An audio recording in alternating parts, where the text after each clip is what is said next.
the 10 best Irish albums of 2025. This is 5 to 9's album of the month, Choice Prize 2025 special.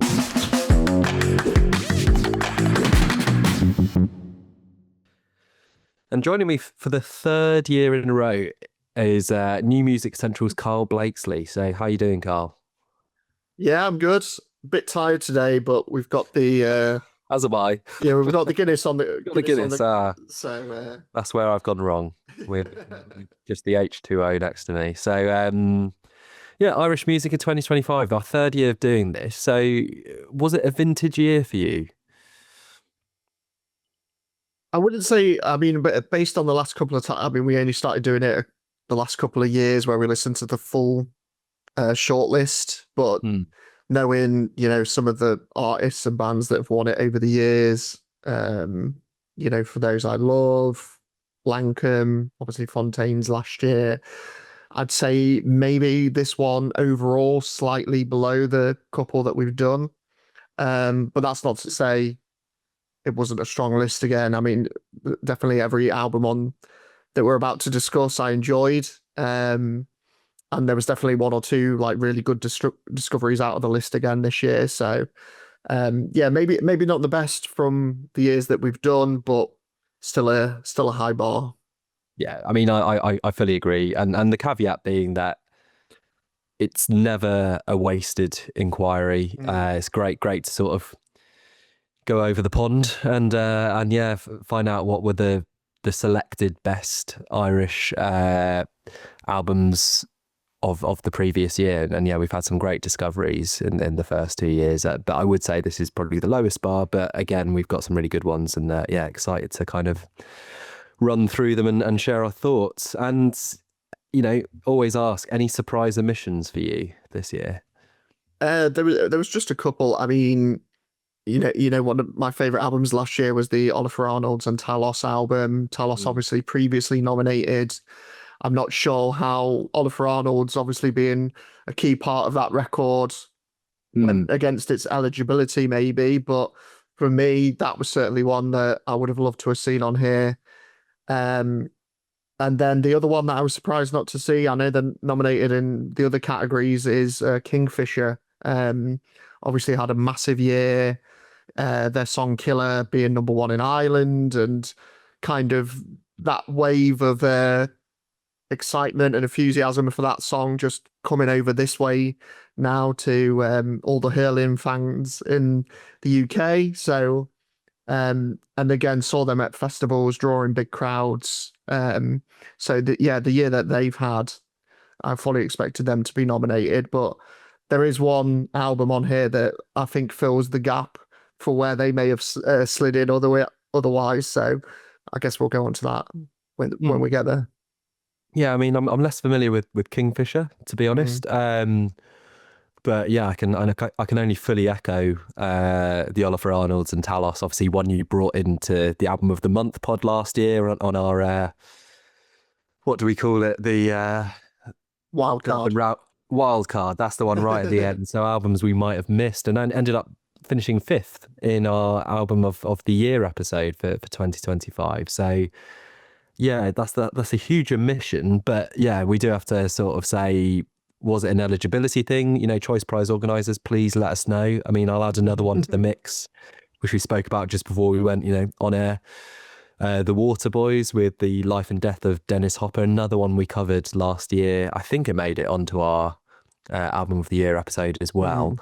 And that was an absolutely fantastic one. But yeah, again, a bit of consternation as to whether they meet eligibility with, I think Mike Scott, who's the singer from Scotland. So whether they are considered Irish in 2025 is another question mark for the Choice Prize. And then one who definitely is, and certainly on balance, this would have scored very highly in my top 10, but Blindless by the Murder Capital, you will know very well, Karl, that they are one of my top bands. And whilst it didn't reach the standards of their debut, When I Have Fears, or the even higher standards of their second album, Blindness, whilst initially being quite quite a grating listen, because they really went back to basics, and you know, some of it was a bit more harsher on the ears. It grew to be a record I came back to again and again. And yeah, on the 10, I certainly would have included it, but there we go. Not too many we're including, and like I say, we just need to contact the organisers on our 2 queries there, and yeah, you know, obviously, I think both of us at least knew a few of the albums on the list. So how many were new to you this year? I want to say it was maybe 6. 6, yeah. And I mean, CMAT, Sprint, Dove, Ellis. Is there another one? Just Mustard. Just Mustard, yeah. Yeah. Yeah, so I'd say 6. I think they were the 4 that I knew. Yeah, and then it was 8 for me. So I didn't have Dove, Ellis or Just Mustard from last year, but just Sprints and CMAT. So yeah, nice opportunity to get back into those 2, which again we covered on the pod last year, and see how they do against these newbies. And then final question before we reveal our top 10, and that's based on the other categories. So obviously the Choice Prize, I think the focus is on the album, a bit like the Mercury Prize, but broader than that, it's a celebration of Irish music from 2025. And I think there's even a classic album award and whatever. And I know you've done some digging, Karl. So what have you discovered? What have I missed out on by only doing the 10 albums? To be fair, all I've done is look at the nominees, and I was like sort of thinking who I might give each prize to. Right, here you go. Karl Award for the other choice. Yeah. Well, I mean, so Artist of the Year, obviously I just mentioned them, but Kingfisher's nominated for that. And I think the fact that, you know, as I say, the success of that song Killer and how they've blown up, and the fact that they're not nominated in the album category, maybe that's because they're kind of lined up to win that award instead. So yeah, they're kind of my pick there. Obviously, CMAT is nominated as well, who, you know, goes without saying, had the biggest year of her career too. So yeah, definitely between those 2, I think, for that prize. The Breakthrough I'll have to push you for a pick. I'll go Kingfisher. I'll go Kingfisher. There we go. Yeah. There we go. So that's the first award from Karl. And then Breakthrough, I will say it was good to see Clifford's included on that. I saw them on the festival circuit last year. Really enjoyed their EP that they released as well. So they're one that I'd be glad to see win it. The other two that are nominated for Breakthrough that I think may have a chance based on the fact that they're in the album's nominees as well is Amble and Bricknasty. So you think as well, the fact that they've also got the album nomination, maybe it will sway towards one of those 2. But if it was up to me, I would go Clifford's for the Breakthrough. Okay, Clifford's Breakthrough. And then Song of the Year. Obviously, I didn't listen to all of them. There was other ones in there like Kingfisher, some of the tracks from the albums that we're about to discuss. But CMAT, Take a Sexy Picture of Me, I think it was one of those where it's like, it's got to be that, hasn't it? I mean, the others probably great songs, but I think given what that song kind of did for CMAT and, you know, put the spotlight on Irish music last year, I think it's got to be that for me. So Take a Sexy Picture for the Song of the Year. Very good. Right. So we have 3 awards already handed out. And yeah, we're going to go into our 10. So I think, you know, the 10 is just based on our own tastes put together.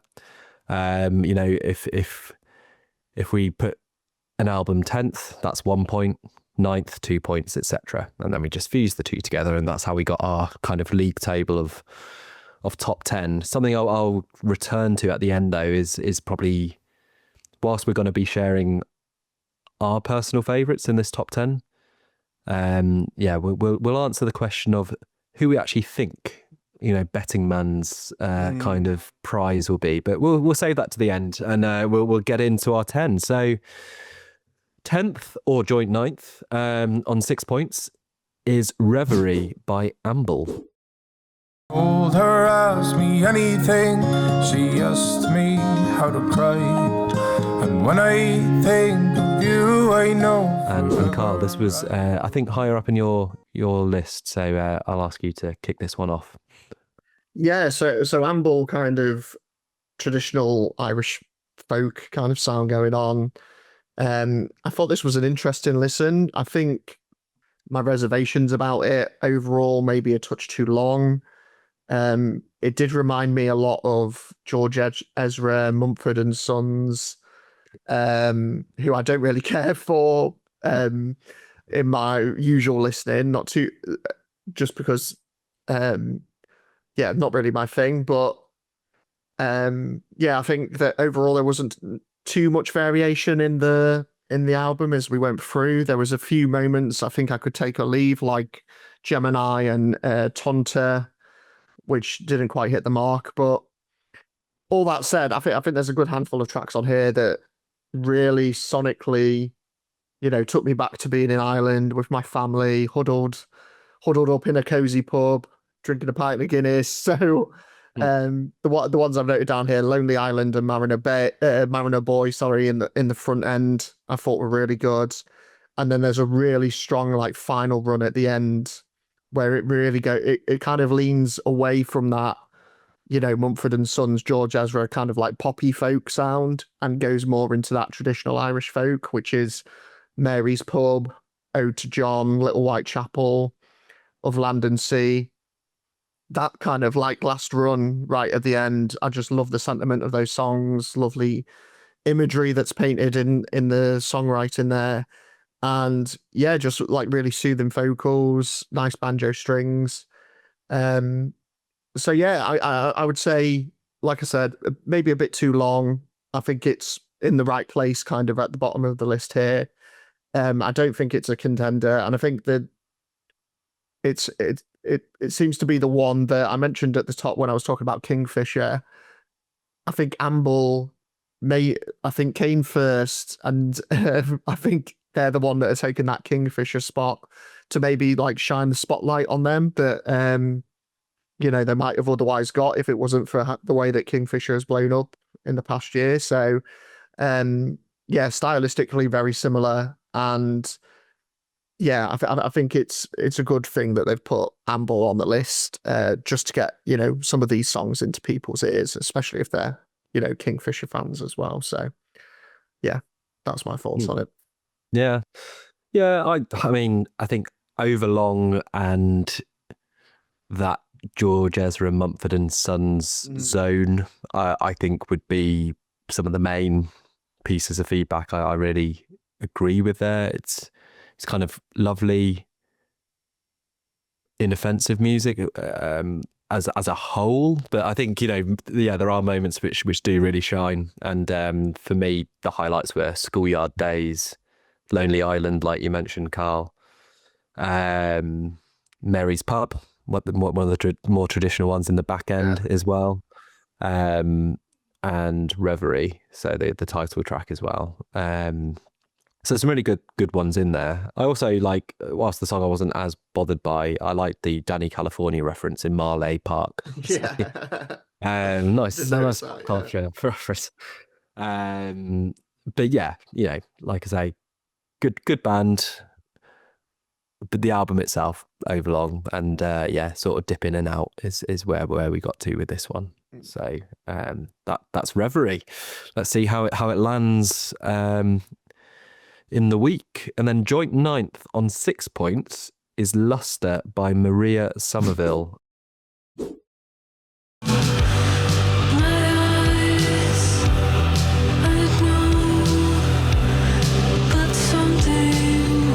I think it was a bit higher up in my list. I think she sort of sits in that kind of shoegazy, kind of dream pop sort of genre, really.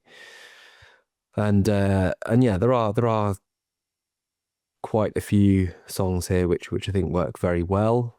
But I was instantly thinking Beach House when we move from Rialto, which is this like just opening, relaxing moment with birds tweeting, very dreamy, and then it moves into this lusher instrumentation or lustre instrumentation, and suddenly, like I say, it just felt like listening to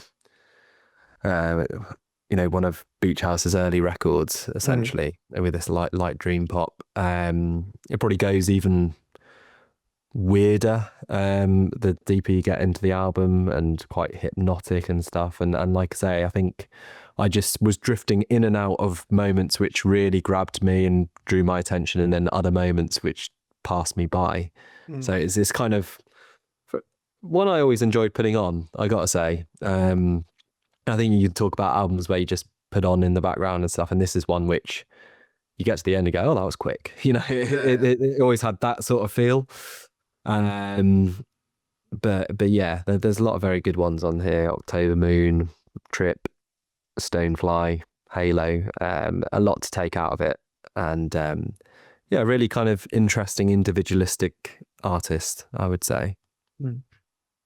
So yeah, anything to add on Lustakar? I mean, so it's similar to you, really. I mean, I liked that it was inspired by like the Connemara landscapes and the coastline there, because I mean that's where my family is from, like the Galway area. So could certainly hear that flowing in the music, as you say, very dreamy, delicate, ambient, quite atmospheric. And obviously you mentioned Beach House, but I think the Apple Music blurb mentioned shades of like Cocteau Twins and Mazzy Star, which I could definitely hear that coming through as well. So the other one I thought it sounded like was, I'm not sure if you know the Irish band Clannad. Also heard that at times too, coming through.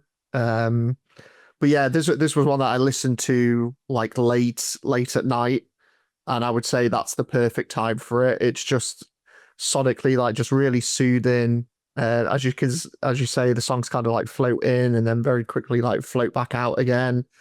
I think I had as my highlight Violet in the back end, which is it's quite different to the other tracks on here. It's got like those electronic drums and like the spoken vocals. There's like these screeches in the background, which I couldn't work out if it was guitars or strings or maybe even some more synths going on, but it was just one of those, I think in amongst all the like really kind of ambient stuff, it really stood out, and I thought it was a really interesting track. So yeah, it almost feels bad that it's towards the back of the list here, but I think it's like you say, it's one of those where some of them feel like almost like incomplete sketches of songs, which, although enjoyable, maybe are a bit fleeting in like how you appreciate them. But yeah, definitely one that, like you say, if I'm working or just need to chill out, one that I'll happily return to. And yeah, a nice kind of late night listening experience. There we go. So yeah, Maria Somerville, robbed. Should have been higher up. You made this list. Yes, in this list. So yeah, in eighth on 8 points is The End by Junior Brother.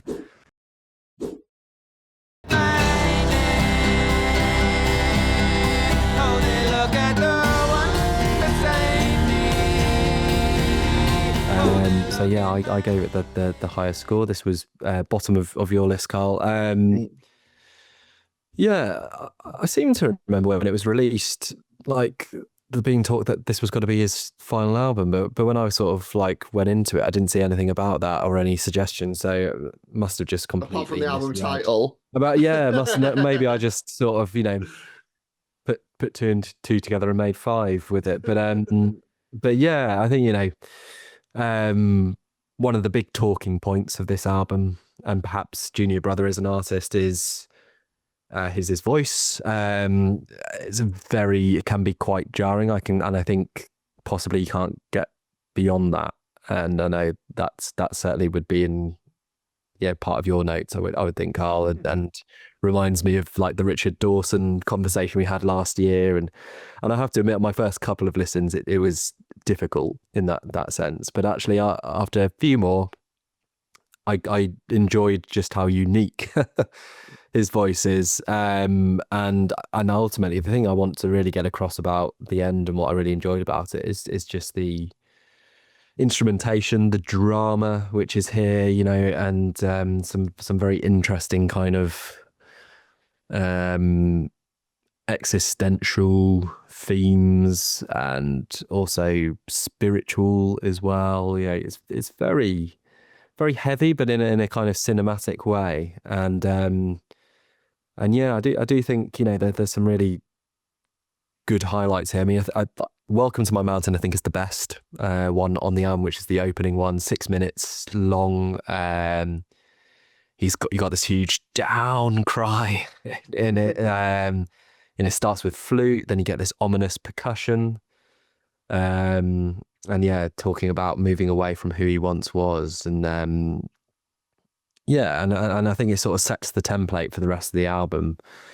Some of the songs don't quite hit, or yeah, like the rest, but ultimately it really keeps me engaged and intrigued. Plague Metal would be the other one I would particularly highlight, which I enjoyed, the kind of pensive rock guitar with the flute again, which is a highlight on the album. And Kerry Polka is quite Richard Dawson like.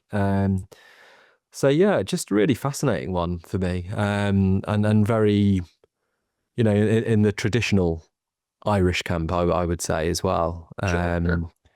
And so yeah, this is Junior Brother getting some recognition. Really, he's been plugging away with CMAT, and obviously we'll come to CMAT and how she's doing right now. But Junior Brother obviously in a less of a limelight, but clearly appreciated by the judges here, and one which I also grew to really appreciate too. Nice. So, yeah. So yeah, 10th on your list, Karl. What's your overall summary? Yeah, I mean, out of the 10, this was the one that I struggled with the most for sure. Which, yeah, like you say, that not the easiest listen at times. I think sonically reminded me of Lankum was the first you know thing that kind of came to mind, especially the last Choice Prize winning one. I think these songs are filled with that same like folky dread. And there was some good moments on here I did enjoy. I mean, Take Guilt was the one that really stood out to me. The final track as well, New Road, I really loved, and I would say those are the two of maybe the more where those vocals aren't as abrasive and kind of out there. But the sonics are still like really strong. But yeah, I mean, aside from those two, I did find the voice quite great. And I appreciate that's the style, reminiscent of Richard Dawson, as you said. I even got a bit Serge Tankian of System of a Down, which I think I mentioned to you, which sonically, obviously, completely different realm, but certainly in like the style of vocals, that's what I was getting at times. Which I recognise it now. It was one of those where, like, initially I was like, "Whoa, that's you know, out there." And then I was like, you know what? Yeah, I get it. Yeah. So, you know, because Serge Tankian's voice is out there as well. So yeah. It was just certain moments, but I mean that should have been a big plus. But I think it was just, yeah, I think it was just that, yeah, those screechy vocals alongside, you know, this dark, endlessly foreboding music for 50 minutes. It was just, it was overwhelming at times, and it was just like, oh, I need a break kind of thing. But yeah, I can appreciate the songcraft for sure, and I know that is like the style that they're going for. It was just one of those where it wasn't to my taste, but definitely one that deserves recognition, like you say.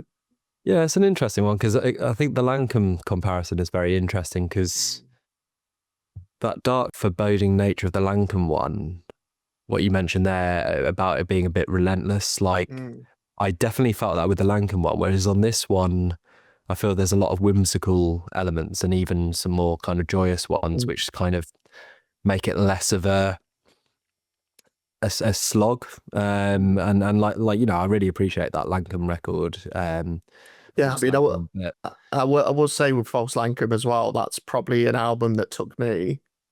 I mean, I'm pretty sure every time we reviewed it on here, I've said I didn't enjoy it, but then it got to the point where I just had it on one day and it just clicked, and I was just like, you know what, it was strange, my journey with that album, because I feel like I hated it for like at least a year, and then all of a sudden one day I just was like, this is fantastic. What was I thinking? Yeah, how many It years was, was that then?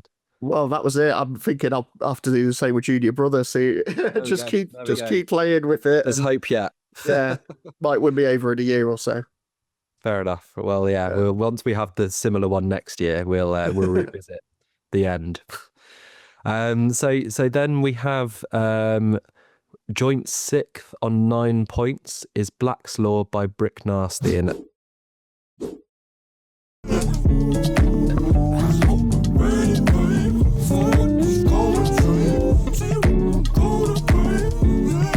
again, well, I think, I don't know if I had it slightly higher or not, but I've got myself to sort of kick us off here. Then you've got 3 to kick us off after. So yeah, Bricknasty. I suppose every year there's always a kind of more rap inspired artist.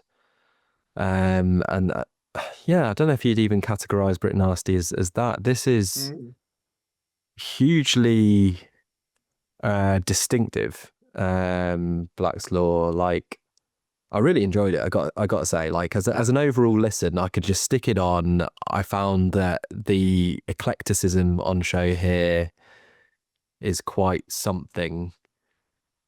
The vocals are mad. Yeah. I mean, like, it's rare that you can hear what's being sung or said clearly across the record, and yet it's not the biggest detriment to it either. It is actually just sort of plays into this distinct output they have. So yeah, as an overall album, like I say, I really enjoyed it. And I think when I start sort of, then picking song by song and dissecting a bit more, I think that's where it loses some of the scoring from my own side of things. Because, if you were just to take a song from the album, it's not going to probably stand out compared to other artists potentially, really. But so maybe this is one which you do have to give the whole thing a go, and it's quite a quick record as well. But yeah, I think the one which stands head and shoulders above the rest is Eternity and Grace. Quite repetitive, but lovely Spanish guitar which drives the song, got jazzy piano in the background. And that's another thing to say. I mean, instrumentation across this record is really quite something. And it's just a little sprinkling of influences from here, there and everywhere to make something bigger than that. But yeah, it is really rather mad. Because I mean, after Eternity and Grace, you have Seventh Floor, which is basically probably the only song I've heard which sounds like a recording from a 999 call or something like that, which might be in police files, which essentially is just people speaking to each other and then going around and kind of battering the other person. So it's quite unsettling because it's really distraught kind of sobbing and all this sort of stuff you hear in that, like, kind of a soap opera moment, which follows Eternity and Grace, which is so lovely. So yeah, I just feel like there's moments it maybe, that one for me, I mean, it could be taken out. I'm sure there's good reason for why that's in there, maybe. Although, I recognise as well, I'm reading a little bit around this, that there's a lot around where they grew up, and not in the most affluent part of Ireland, and really trying to sort of bring something to the listener which is true and authentic. And I think that comes across very well. And like I say, these guys are hugely, hugely talented. But yeah, it probably just falls down in terms of, like I say, the songcraft on an individual level. But yeah, even though it's a bit further down the list than others on here, this is one I'd happily go back to and just like I say, from that perspective, really enjoyed it. So yeah, Brick's Law. Over to you. No, I mean, very similar notes to what you had. I mean, soulful was the word that I had down.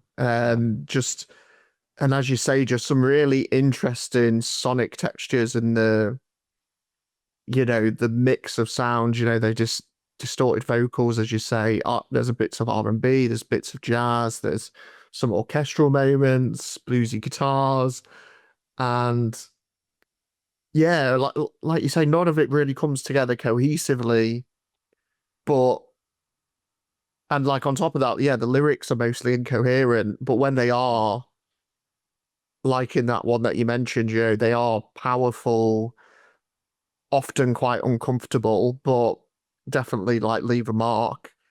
But yeah, so it's almost like this patchwork project, just like this collage of sounds that just create this vibe. That's that's the other word I had down. It was just like just created a bit of a vibe. And if you look at the album art as well, it kind of gives that impression. With the way it's kind of like patchwork together. It's very representative, I think, of the music that's in there. So, but yeah, I love that about it. I found this, like same as you, really interesting, fascinating listen. It's one of those where you put it on thinking it's going to go one way, and then there's just all these twists and turns as you go through the track list. Sounds that just kind of arrive out of left field. Like it's it's completely unique, I would say. And I think overall, as you say, maybe it's a bit too messy by nature, I think, to take home the overall prize. But in terms of a listening experience, I think it's fantastic. Yeah, I'm really fascinated by this. This is like, we always have bands or artists from this where you just want to, you're really intrigued to know what they do next, and they're maybe near the top out of the ones I wasn't aware of before this. And as you say, the left field turns, like the screamo bit, just like the mad drums, like that comes out of nowhere. And you're just like, I love a bit of that. They can rock out as well. Great. So really cool band, I gotta say. Really, and intrigued. Maybe with a bit more honing of that songcraft, that really seems like the sky's the limit for what they can do, these guys. So the aesthetic nature, you referred to the cover, but generally how they sort of present themselves is very out there and different, and you rarely just see them without wearing like masks or something, which kind of hides their identity as well. So which just makes you want to know more, essentially. So yeah, very interesting one. So joining them on 9 points in joint sixth was Joshua Burnside with Teeth of Time. Washing all the dishes, waiting for the bus. Time moves awfully slowly. So this was higher up in your one, Karl. It finished bottom of my list, but not without merit. So yeah, you kick us off here. Yeah, this was another one, very traditional kind of Irish folk album. Similar to Amble's in that maybe not too much variation and nothing, you've not heard before. But I think for me, what made this one stand out is that I just adore those Irish sounds and textures when they're done right. And I think there's a lot that's done right on this one. I think, it's got the strings, the banjo, those acoustic guitars, and he's just got this gorgeous like lilt to his voice as well. And yeah, it was just one of those where it just invokes like this deep rooted like nostalgia for me. This album, just again similar to the Amble one at times, where it just reminded me of like being around my family growing up, and the music that you'd find playing in a pub. Definitely reminded me of, brought me back to that. And there's just some really beautiful songs on here too. I think the title track that kind of opens it up and down, The Good Life, that like run of Free right at the start was really strong for me. The latter song, The Good Life, I love that, how it builds. It reminded me a bit of, I'm not sure if you ever listened to it, but Seth Lakeman, who was like I knew one of two of his tracks, yeah, he was like a Mercury Prize nominee from mid-noughties, I think. But yeah, that's what I heard coming through there.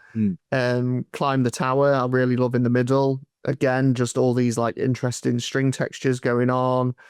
And then we get like after that we get Marching Around the Ladies, which is this real like knees up Irish trad song, which again I really enjoyed. So you kind of get this more intricate one, and then we go into that, which is kind of the flip side. And then in the silence of that one as well, thought was fantastic. And then Nothing Completed, I thought was like a really triumphant ending. So yeah, this was one where just lots of positives for me. I think when I think of Irish music, this is kind of what I think of, and it's a great example, I think, of that. Like traditional Irish folk style. And yeah, I noticed while I was looking up this album, because I played it a few times since, that obviously he's got another album coming out in March, so it might be one that we an artist that we speak about again quite soon, because I'm definitely tempted to pick this one, I think. But great yeah, album. I look at my notes as well, and I mean it finished bottom of my list, but there's some very, very strong songs on here. I just probably felt like maybe the median level was lower than the rest on this list, really. But certainly an artist who intrigues me. I think Sycamore Queen was probably favourite from the first half of it, which I felt was a bit Lankum-like. Yeah, he's got very kind of droll delivery and sometimes unexpected lines, like for instance, doesn't matter where you're from, the Tories fuck us all, from Marching Around the Lady, which kind of comes from nowhere and just like, you're just like, oh, okay. So, yeah, it, so there's very interesting like elements, but yeah, the absolute high point for me is the final track, Nothing Completed. Absolutely crushing, really. Like, and I think what I was reading, that it was written after the birth of his son, so and from a lot of kind of sleepless nights and memories of that. But this seems to be, I presume, sort of aimed towards him. It grieves me so to know that someday I will leave you, but don't think I'll be free of my love for you or your love for me. And it's like, that is incredibly powerful. And that last one and the sentiment. And I was even reading, how, because it just ends abruptly, sort of mid, and that he felt that that was like his humor, essentially. When I read like a little quote about it, and so he just thought he liked the idea of just like shocking the listener with that abrupt ending and stuff. And so Nothing Completed as well. It kind of like fits the song. Yeah. Exactly. I think that's his joke. And yeah, so even in the most profound of his songs, he still has that humor behind it all and stuff. So yeah, I Teeth of Time as a entire album, it's one I won't probably return to, but like I say, a few tracks I really enjoyed, and as you say, the one which is coming up, and I mentioned to you, there's one of the 3 lead singles ahead of this in particular which really stood out to me. So I think this is someone who's got plenty more to come. And yeah, I think as you say, we'll probably be speaking about him a little bit more, and another talented artist on the roster. So we move on to 5th place, 10 points. We Were Just Here by Just Mustard.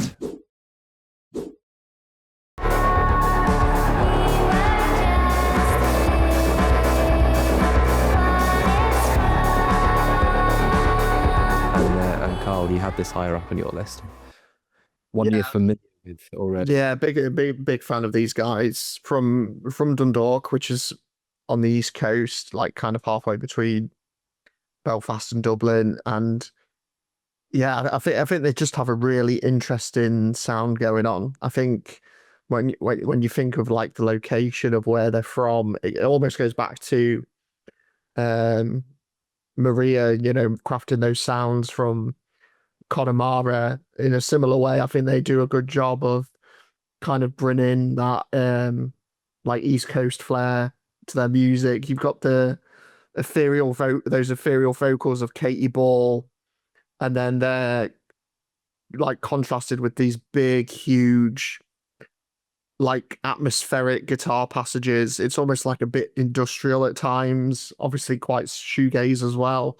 But yeah, and I've seen them playing the guitars with like violin strings and all these like weird techniques to get these noises out of their guitars. And I think I just find myself really drawn to that like unusualness in their sound. There's something about it that's not quite like other, you know, shoegaze bands or bands in that scene. And yeah, I really loved their last record before this one. I think I reviewed it for can't remember if it was Gigwise or Clash, but that was my introduction to them. And after that, I went back to their first album, enjoyed that as well. But for me, I think this is their best one to date. It made my honorable mentions list last year, and I think it's just, yeah, I think this record's just a great showcase for their sound. And I think, again, there's just some fantastic songs on here. That opening 5-track run from Pollyanna to the title track is fantastic. That I Might Not See in the back half, and then that really dreamy closing track, Out of Heaven, which kind of brings in like The Cure or something like that. You know, plenty of highlights in the back end as well. So yeah, but I mean, big fan of these guys. Great to see them nominated. Again, I don't think it's one I think will win this year, but definitely deserving of their spot on the list. And always happy to see Just Mustard get their just rewards. Yes, just about. So yeah, like, and we were just here as well. they like that word. I mean, yeah, they've been going around for coming up to a decade now, really. Just Mustard, because I was looking back when they sort of first broke with their EP or EPs back in the day. They, you know, that was kind of at the time of Fontaines and the Murder Capital kind of breaking, and sort of the emergence of this, okay, the others Dublin, but with this kind of growing recognition of Irish bands and stuff. So they were kind of in that realm, I suppose, and getting a lot of praise. So I actually saw them, it must have been 2018, 2017, in Reading. They did a free show. Oh, nice. Yeah, the Oakford Social Club, which rarely hosts something like that. So it's kind of mad to think that that's what happened. But yeah, it left me a bit cold. I remember, like, I went with my my father-in-law and stuff, and I thought, yeah, free gig and all this kind of, and like, they didn't really engage with the crowd. Definitely, they've got their distinct style, and that's what their thing is. But it just wasn't warm at all, and I think I've struggled since then. I think they come across to me maybe that live they're better now, but back then it was like they were so cool that they couldn't sort of even have any conversation with the crowd and all this sort of stuff. They had to maintain this sort of aura, as it were, like a bit more like performance art or something like that. So maybe it was like a Velvet Underground type approach or something like that. Yeah. But yeah, like so I think the first album I certainly listened to, and sort of there were elements I liked, and you know, certainly potential, and they've got, you know, we spoke about Bricknasty having a very distinct style. Just Mustard exactly the same. And they've been plugging away now for a while. I think is this their third album? Third album, yeah. Third, yeah. So so yeah, I sort of dip in and out of them. But what I find with this one, I think certainly this is sort of some of the biggest tracks I've heard of theirs, and sort of most appealing as well. You know, like they seem to have maintained the style they have, but sort of married that up with ones which I think could have that crossover appeal to sort of a wider audience, basically, and that's being acknowledged with this nomination. And yeah, some really, really good ones on here. Like, Dreamer is my highlight. it's classic kind of shoegaze type lyrics, isn't it? With quite opaque and feelings and not too much sort of being sort of divulged, I suppose. But yeah, it really feels like they've hit their stride on this album. And I'd say, more often than not, it was a very good tracks on here that I might not see. Dandelion, Pollyanna, We Were Just Here being my other favourites on this. I think they still on this record showcase also the elements which prevent me from being a bigger fan, where I'm just not drawn in with some of the other tracks I've not mentioned. So it's a bit of both, but I would say on balance it's more on the side of the ones which really drew me in.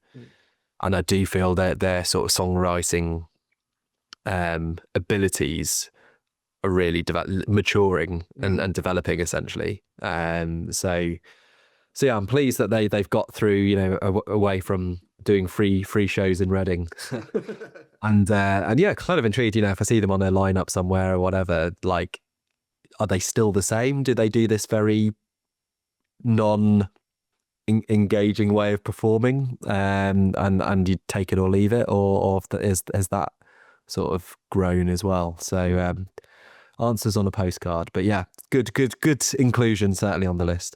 Yeah, I mean, I will say, like, I feel like shoegaze is one of those things that has to be the right time and place as well. Because it's like New Dad, big fan of New Dad. Finally got the chance to see them at what festival was it? Why Not Festival. But it was kind of like mid-afternoon in a tent, and in a similar way, they were just like playing through the songs, not really doing much else, and yeah, it just felt really flat. But then on records, obviously really enjoy their sound. So I think it's, if I saw them like maybe late at night in like something dingy, it might have been better. But yeah, I think mood definitely affects these performances sometimes and things like that as well. So yeah, it's I think we might have discussed before. I feel like with shoegaze, I like the idea of it more than the reality. As sometimes I just want something which is a bit more like cutting through the coolness of it, as it were. But there we go. So yeah, we're getting into the sort of deep end now. So in joint third on 12 points is Warsaw 480 kilometers by pôt-pot or pôt-pot. Again, answers on a postcard.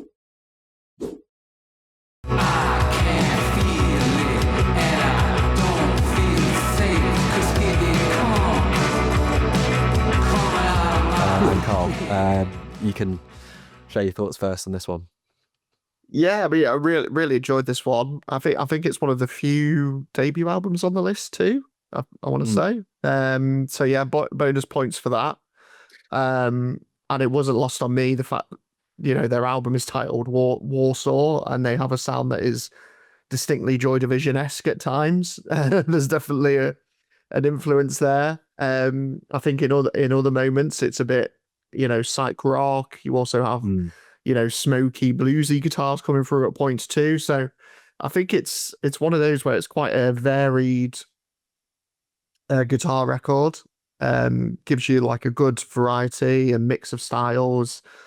And I think as a result that, like, what is it, 30 to 40 minutes, it just flies by.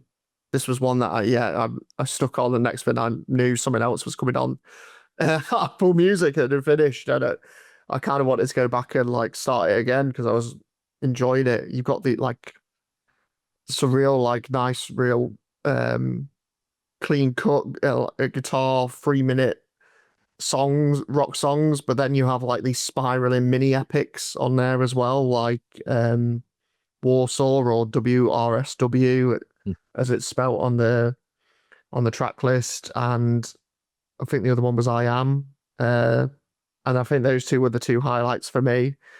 But it's one of those where I don't think there's a bad moment on here. So yeah, I mean, deserving nomination, and I think it was one of the discoveries that, along with Joshua Burnside, it was one of those where, as we kind of said at the top, just makes this such a good list to dive into each year, just to see what's going on in the Irish music scene.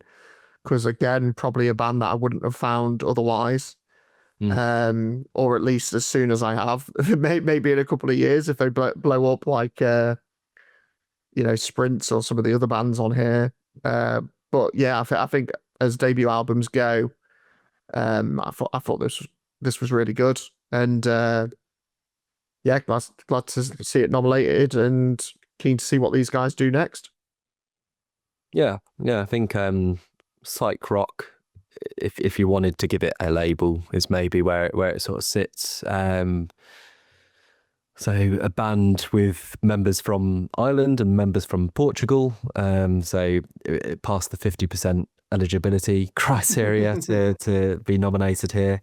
Like you say, I don't think I'd have ever come across this otherwise, and yeah, glad I have, because yeah, it's one of those. It was a funny one, like kind of opposite to you in the sense that you say it sort of flew by. I found on my sort of background listens, I'd go, oh, is it still going on? It felt longer because it's not a long record at all. It's in the 30 to 40 minute category, and it just feels longer than it is. And then when I did a more engaged listen, I like really grew to like the individual tracks like very much, and that's where the definition of it grew. Whereas as the one listen, it's like it just felt like the one sort of tone like throughout in a way. So almost the opposite of like Maria Somerville, where that one just flew by for me. But on a more engaged listen, quite a few of the tracks didn't quite land as much, whereas this was the opposite. And yeah, I kind of feel like they're spawned from that same sort of South London windmill scene. Like they could be, an offshoot of Fat White Family, one of the many. That's certainly what I got from this. There's one of those offshoots is called Y, just the letter Y, and they're quite a similar kind of musical approach. And Y are great live as well, but that's just an aside. So yeah, I think, and it was one of those, like the deeper I got into the album, the better the songs got, I felt. I mean, you mentioned I Am. I think that one's fantastic. Like they get like a very Rolling Stones-esque guitar going there, and it just sort of jams out just really enjoyably. Like, some 6-minute songs, you go, why is it this long? That one, just like carry on. Can't Handle It is a real sort of slow stomper of a song. The Lights Are On. I mean, it's lyrically not challenging at all, but it's music. It's kind of intuitive, I would say. It's like they're jamming together, and sometimes you can even what the next line is going to be on some of these tracks as well. Like, but then there's a nice languid kind of relaxed feel to it in a good way, that it just feels right and they're going ahead with it. So they're really really impressive debut album, as you say. And yeah, for a debut album, it's far sort of better than you might expect. So yeah, another one who's worth checking out, and yeah, maybe they should check in with some of those windmill scene bands and join that crowd. Those ones have been pretty successful. So yeah, hopefully they can be as well. So yeah, joining pôt-pot or pôt-pot on 12 points is Dove Ellis with Blizzard.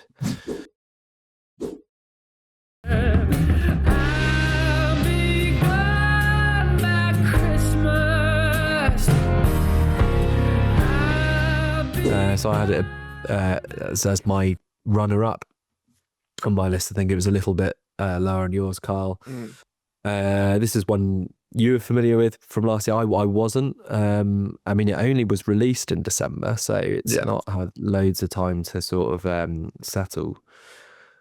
But yeah, really kind of polished, impressive record for me. kind of elements of Tom York, Jeff Buckley on here. Even, you know, on the track Love Is, like Brandon Flowers, not that I'm a huge Killer fans by any margin, but like I got that feel from that one. And it sort of starts in a certain way where you're like, okay, that kind of folky sort of lead singer style like Tom York, Jeff Buckley, you know, in those first ones. And then it really goes into quite a few different directions. And I'm glad it did. It really adds a lot when you have like a song like Jaundice, which has that real traditional Irish feel to it, and kind of comes out of nowhere. You know, Heaven Has No Wings, I think, is a huge highlight here. Really piano-led tune, big arrangement.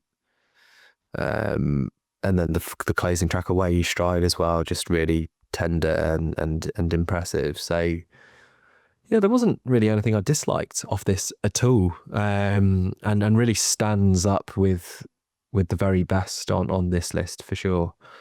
You know, artists who are more established, one we'll come to very shortly, and yeah, I just think this is an incredible sort of statement, because this is his debut, right? Or am I was that? Yeah.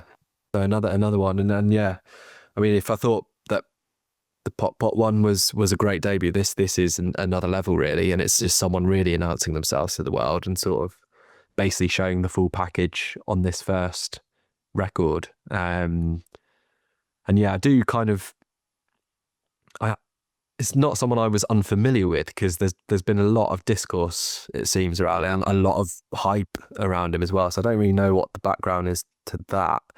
But yeah, it certainly seems like it hasn't been sort of under the radar, as it were. But yeah, his talents are pretty immense, and yeah, very well showcased on this album. So yeah, I think you know a bit more about Dove Ellis than I do. I wouldn't say too much, but I mean, I think this one was one that was recommended to me. I'm trying to think. It might be my mum who recommended it to me. I know she watches like a lot of RTÉ programs and stuff like that still. So she might have pointed it in my direction, or I read a review for it maybe. But I remember it came out. I think it came out the same day as the Tom Smith record, and it was similar kind of vibe. So I did listen to it kind of like last Christmas, but when it got to the shortlist, I had to remind myself it's not one that, like you say, I played it once end of last year, so I had to delve into it a bit more. But yeah, I mean, you mentioned Tom York. That was the big thing that came through for me. I think it was very, very Radiohead in places, and for me, I think that maybe detracted. I think I was inevitably comparing it to Radiohead, which is always a dangerous thing to do. Yeah.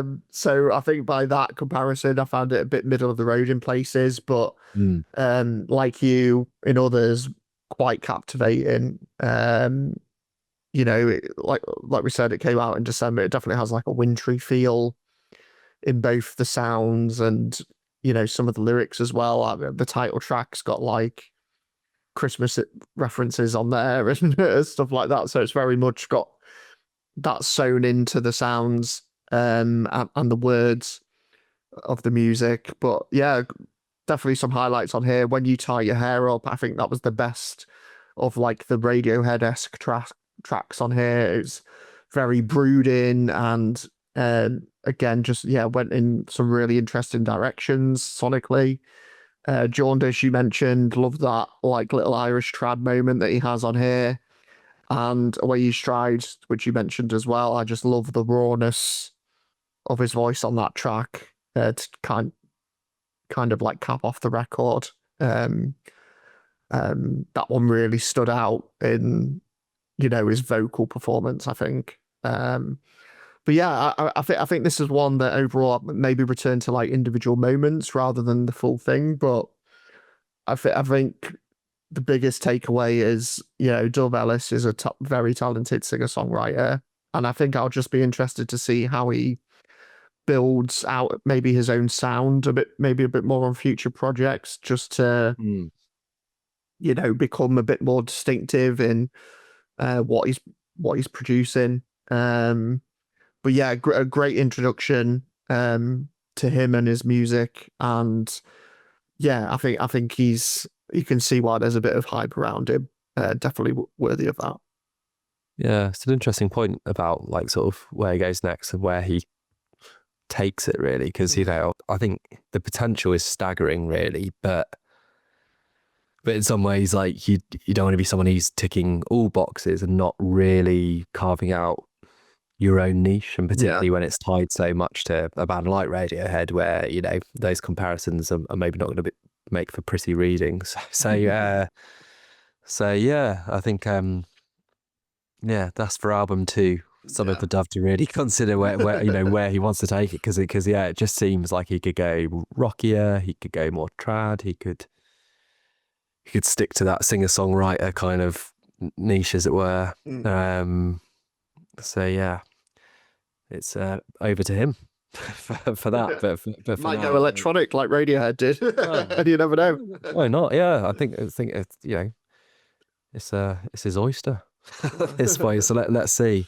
But for now, a very, very strong opening gambit. So now we come to our runner-up, so Silver Prize. And probably the most high profile on the list, on 18 points, Euro Country by CMAT. I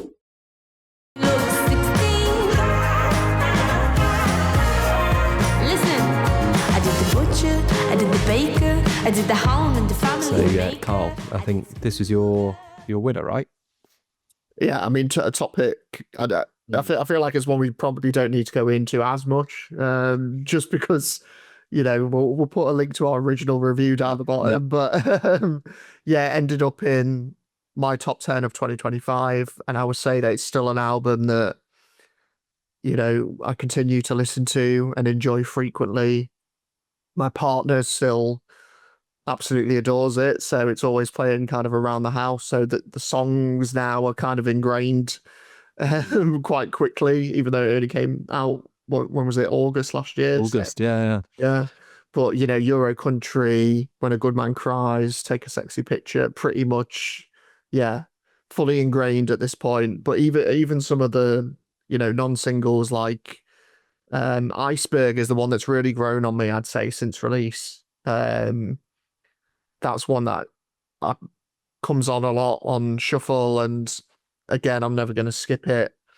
But yeah, I think it's the sound of an artist at the top of her game.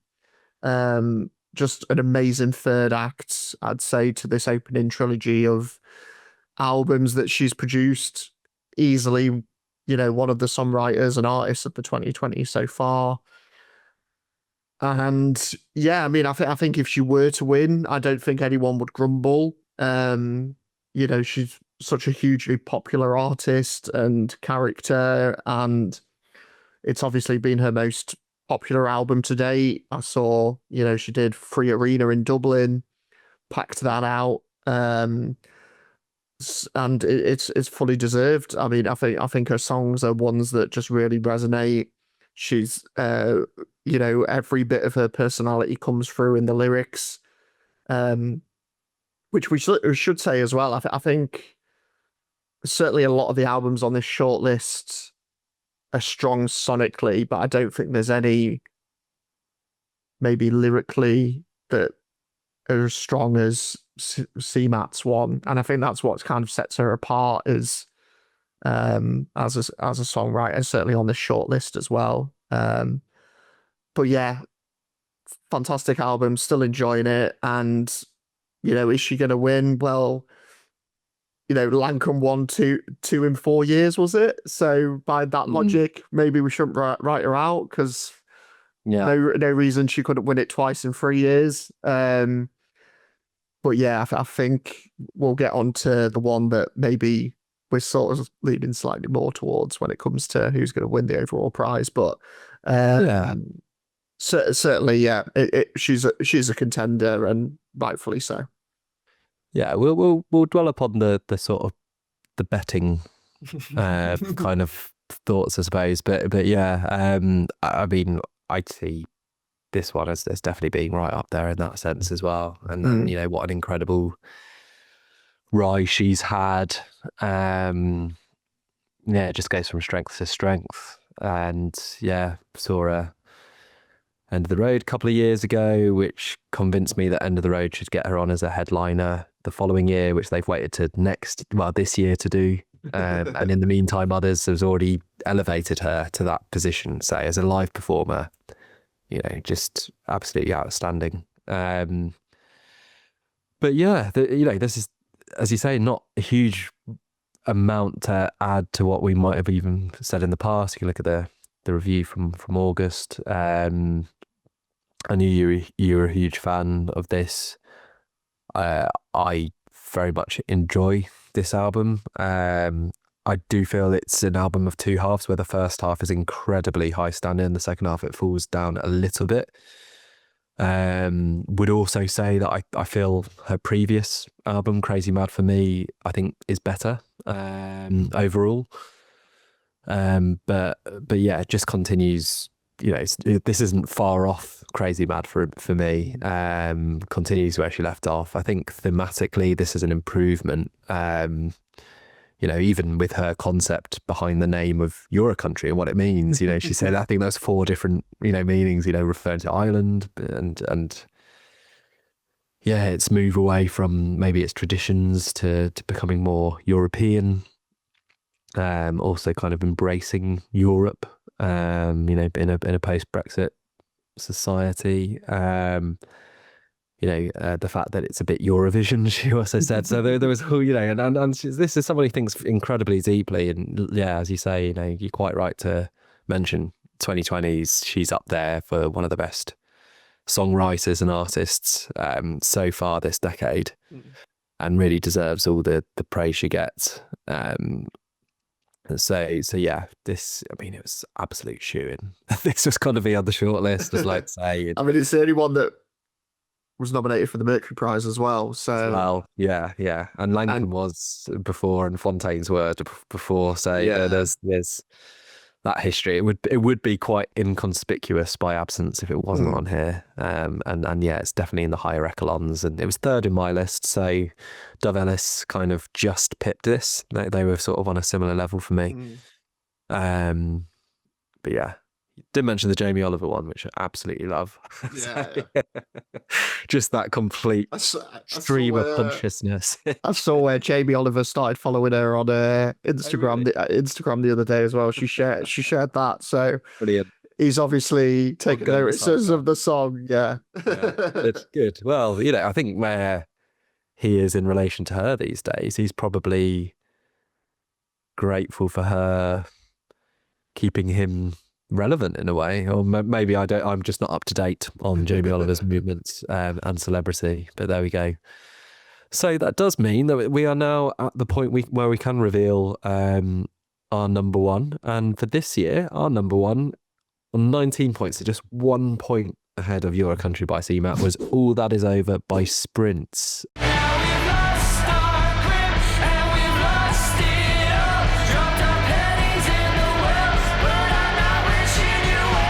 This was my number one. It was your runner-up in your list, Karl. And again, like CMAT, one we'd reviewed last year on the Album of the Month pod. I think it was September, if memory serves. Yeah. But yeah, second album from the band, following rather shortly after their debut record, Letter to Self, which landed in January 2024. Amid a avalanche of praise and media hype, which kind of grated just how high the praise was at that point. And I think for yourself, myself, and Kylie on the pod, we were all underwhelmed based on that high level. But actually, you know, in 2024, that one, by the end of it stuck with me throughout that year, actually. And I think it grew and it just probably was overhyped, which didn't do it any favors. And this one comes without as much fanfare, and probably without as much interest from a personal perspective. But yeah, in the meantime, the previous guitarist has left, they brought in a new one, and that for me is a massive game changer, because suddenly I think the band's reaching a higher level. I did feel one of the drawbacks on their debut was that the guitar work was not hugely distinctive or creative. It sounded quite generic, but worked for the kind of music. Whereas this time they've really elevated it. And also Karl Chubb as a lyricist on this one, I feel has, you were mentioning CMAT as a lyricist, and I was thinking, well, the lyric from Descartes, which is I speak, therefore I understand. That was my lyric of the year for 2025. It's the lyric of the times for sure, isn't it?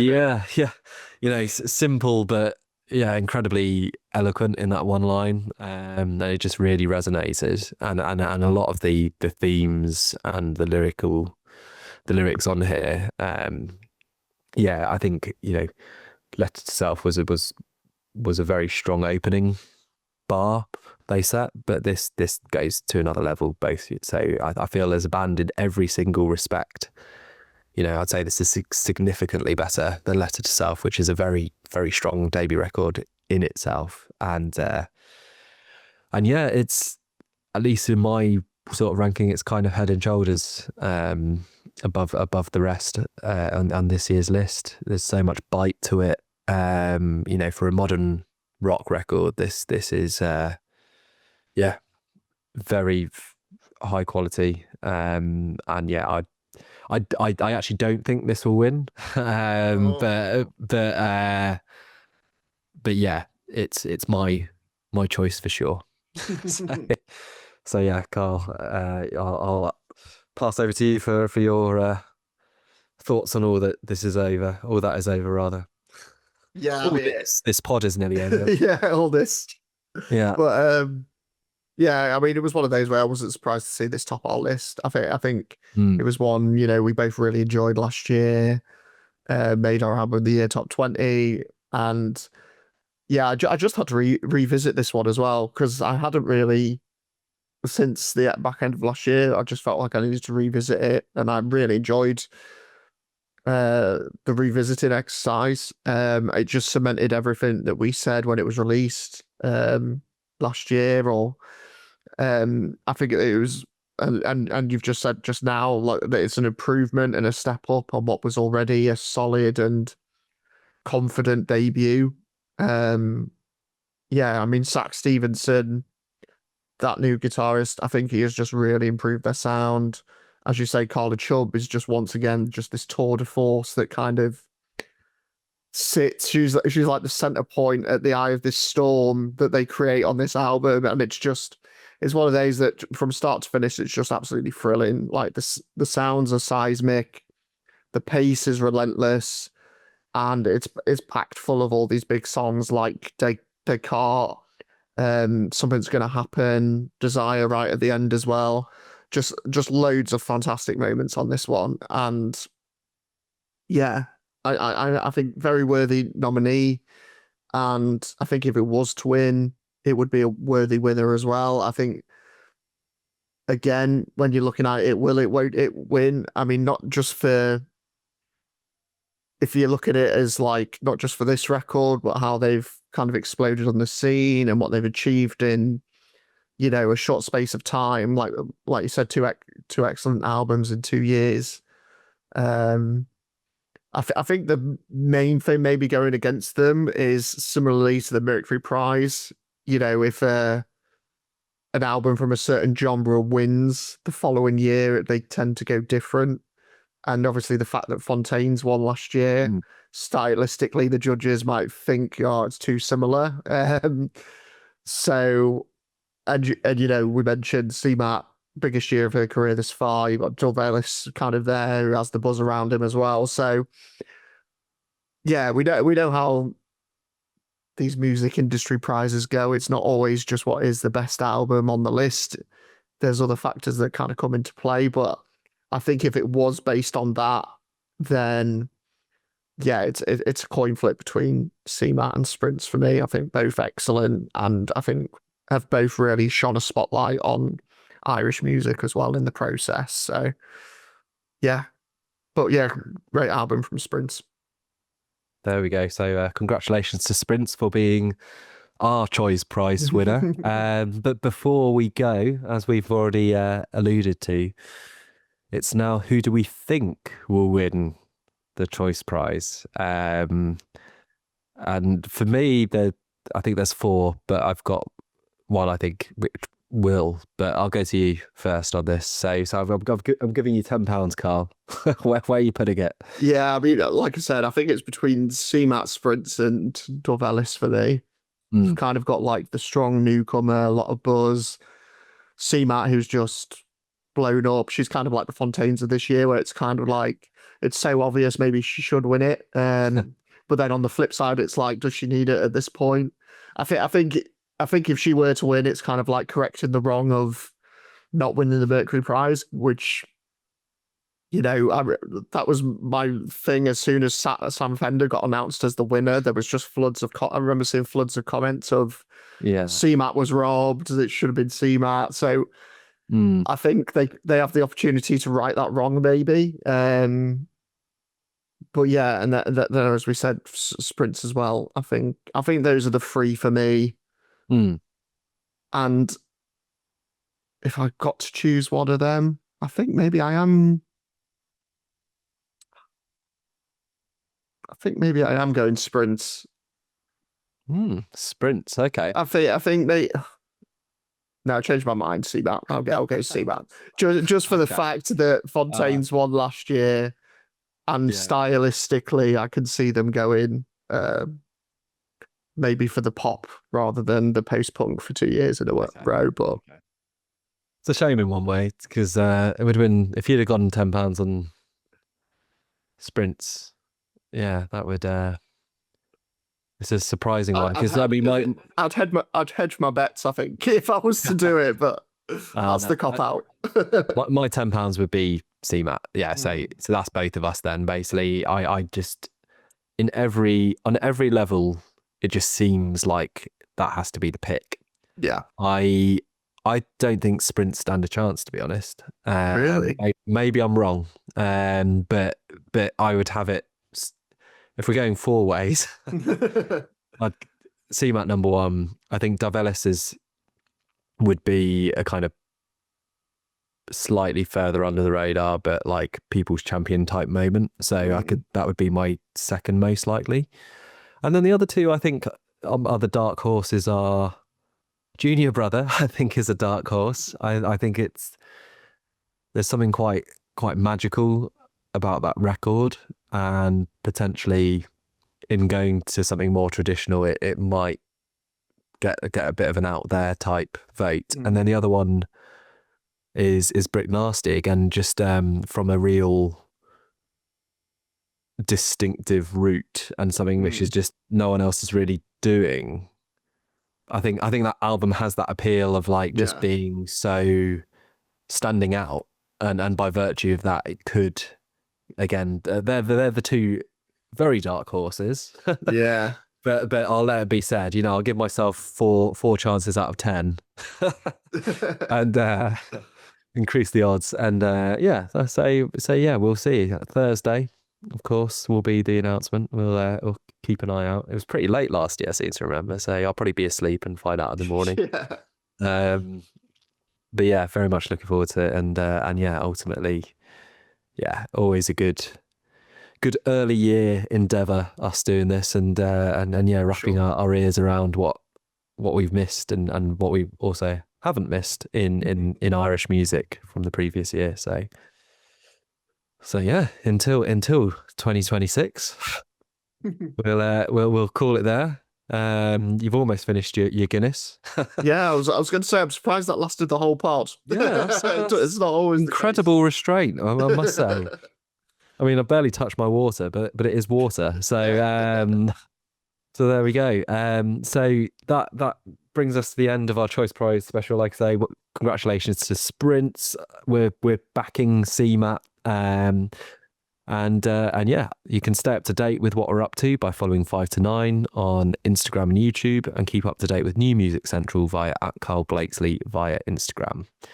So thanks to Karl, and thank you for listening and watching.